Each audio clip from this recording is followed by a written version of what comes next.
औज़ुबिल्लाहिमिनश्शैतानिर्रजीम बिस्मिल्लाहिर्रहमानिर्रहीम। बुनियाद से ही हमारा टारगेट रहा था कि असल में सिर्फ भारतीय दिफाई निज़ाम को मफलूज करना है और साथ साथ ये भी सोच समझ रखा था कि साइबर हमले करना भी लाजमी है और हमें ड्रोन को नकारा बनाने के लिए इन पर भी साइबर हमला करना पड़ा। अगर भारतीय शहरी पर हमले करने होते तो शायद इस वक्त 10% भी भारतीय अवाम जिंदा नहीं होते। शांति यानी कि अमन के लिहाज से हिंदू और मुस्लिम तहफ़्फ़ुज़ात की बुनियादों पर मोदी को अपने फ़लसफ़े में तब्दीली लाना होगा। इंतहा पसंदी की बुनियादों पर वोटों को वसूल करने का तरीक़ाकार को तर्क करना होगा, जिसका नतीजा इब्तिदा से ही हिंदू और मुस्लिम के दरमियान नफरतें फैलाने का रद्द-ए-अमल रहा है।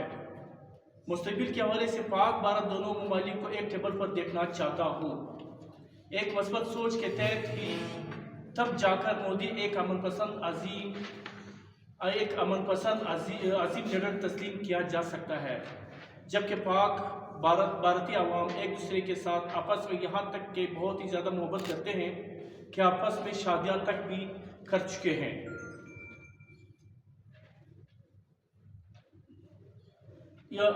लेकिन मजहब परस्ती की बुनियादों पर फसादात फैलाने की जड़ मोदी खुद ही है। मोदी अगर मजहब परस्ती की बुनियादों पर पॉलिसियाँ तश्कील न देते तो आज भारत और भारतीय अवाम तबाही के शिकार न होते और न ही दुनिया में बदनामी के शिकार होते।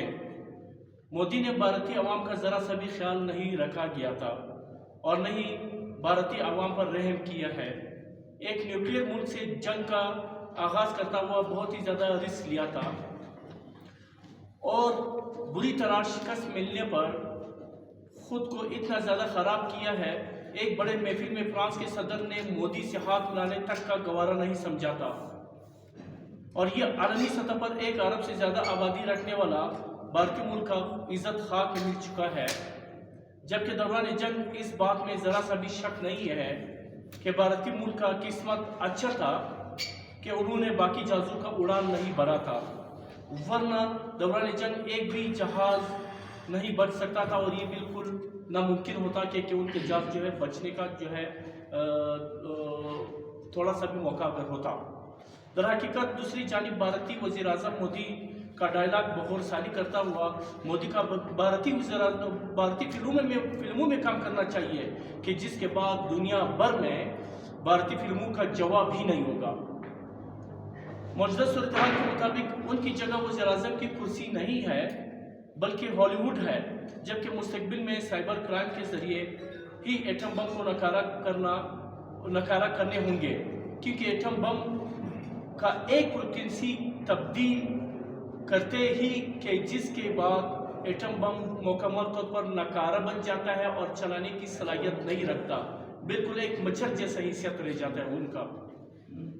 और भारतीय वज़ीर-ए-आज़म मोदी इस गलतफहमी में हरगिज़ न रहे कि अमेरिका माजी की तरह मुस्तक़बिल में भारत मुल्क के साथ शाना बशाना साथ देता रहेगा, क्योंकि अमेरिकी सदर समझ से ज़्यादा बहुत ही ज़हीन शख्सियत का मालिक है। उन्होंने पाकिस्तानी दिफाई निज़ाम को मद्देनज़र रखता हुआ कि जिसके बाद फ़ौरन यू टर्न जो है ले लिया, क्योंकि मुस्तक़बिल के लिहाज से पाक चाइना के ज़रिए अपना मुल्क का बर्बादी बखौर नोट किया है। ये बुनियादी बातें मोदी के समझ से बालातर का जो है सोच समझ है।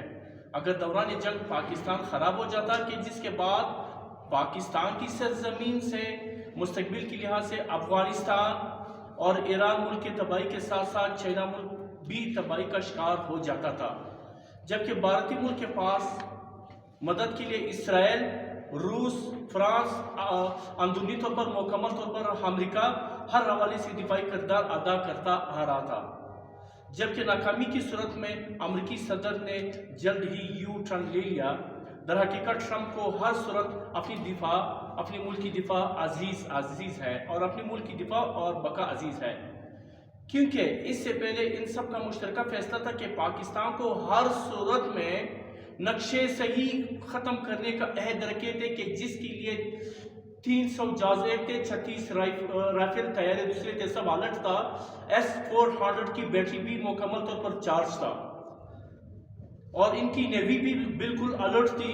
ہر طرف سے یہ سمجھ رکھے تھے کہ ہم لوگوں نے ہر صورت میں پاکستان کو نیز نابود ختم کرنا ہے بنیاد کی صحیح، تاکہ پھر اس سے زمین سے افغانستان، اسی لیے افغانی عوام کہہ رہے تھے انڈیا زندہ باد، انڈیا زندہ باد۔ انہوں نے سوچا کہ پاکستان تو کیا جڑ سے، جب ان کو پتہ چلا کہ امریکہ کا جو ہے اب بھارت جو ہے ان کو نقصان پہنچ چکا ہے، پاکستان زبردست ہو گیا، پھر افغان عوام نے کہا تھا کہ ہم افغانی ہیں، ہمارا دل پاکستان ہے۔ اس طرح ان لوگوں نے پاکستان کو ہر صورت میں نقشے سے ختم کرنے کا عہد رکھے تھے، مگر اللہ تعالیٰ کا یہ فیصلہ منظور نہیں تھا۔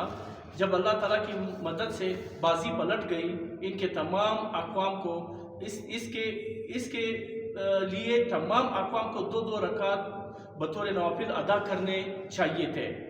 اس موقع پر تمام مساجد میں چاول تقسیم کرنا چاہیے تھا۔ ایک اسلامی اور مثبت سوچ رکھنے کی بنیادوں پر بہت ہی زیادہ افسردہ ہو چکا ہوں۔ اگر آپ لوگ کسی بھی حوالے سے کسی بھی طرح کی سوال جوابات کرنا چاہتے ہیں تو انشاءاللہ تعالی ہر سوال کا جواب مکمل طور پر دلائل کے ساتھ آپ لوگوں کو دیا جائے گا، اور آپ لوگوں کو کسی بھی سوالات کے حوالے سے محروم نہیں کیا جائے گا، اور نہیں ایسے کیا جائے گا کہ کسی سوال کا ہو اس کا جواب نیکسٹ پلیز یہاں سے۔ سسٹم چلانے کی بھی عادت چاہیے، جہاں پر بھی دہشت گردی ہو رہا ہو، غلط ہو رہا ہو، فوری طور پر انکاؤنٹر کریں، 909 کے ذریعے انکاؤنٹر کریں، 313 کے ذریعے انکاؤنٹر کریں، 304 کے ذریعے انکاؤنٹر کریں، CTD کے ذریعے انکاؤنٹر کریں۔ کچرا کس لیے جمع کر رہے ہیں؟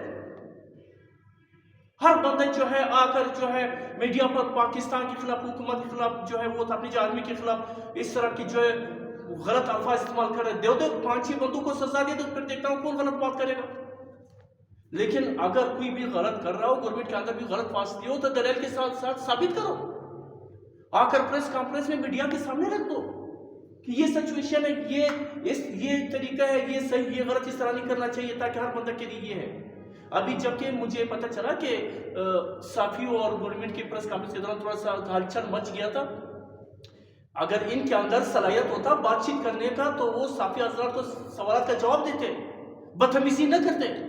بدتمیزی کی بنیادی وجوہات کم عقلی ہے، ناسمجھی ہے۔ میں ان لوگوں میں سے نہیں ہوں کہ جھنڈا اٹھا کر زندہ باد زندہ باد، میں ان لوگوں میں سے نہیں ہوں۔ ہر غلط کو غلط بولتا ہوں، ہر صحیح کو صحیح کہتا ہوں۔ اور چیف آف آرمی اسٹاف کے کچھ الفاظ سے بہت زیادہ خوشی مجھے محسوس ہوا ہے کہ انہوں نے تقریر کرتے وقت قرآن پاک کا حوالہ دیا ہے۔ قرآن پاک کی جو صورت ہے اس پر ایمان رکھا ہے، ایک حافظ القرآن ہے، تو اس لیے آرمی کے اندر میں نے انہیں اپریشیٹ کیا ہے۔ اور ایک بات چیت کرنے کا طریقہ جو ہے غفور کو بھی زبردست آتا ہے، جو سابق کور کمانڈر غفور، ان کا بھی ADG جو ISPR ہے ان کی جگہ پر غفور کو ہونا چاہیے۔ وہ جس طریقے سے بات چیت کرتا ہے نا، جس طریقے سے انٹرنیشنل میڈیا کو وہ کرتا ہے، DG ISPR سے میں بالکل ان کے اسپیچ سے بالکل مطمئن نہیں ہوں۔ اس کی جگہ پر جو ہے غفور کی زبردست A1 کلاس، ان کی 2 ٹوک الفاظ میں ایسا دم رہتا ہے کہ زبردست۔ ایک وقت اس نے کہا تھا کہ آرمی نے کہا تھا ان سے بچے ذرا محبت سے پیش آنا، اگر جلسہ میں نہیں کرتے پھر ہم کیسے پیش آتے؟ تو ان کے ہر 2 ٹوک الفاظ میں ایک دبدبہ ہے۔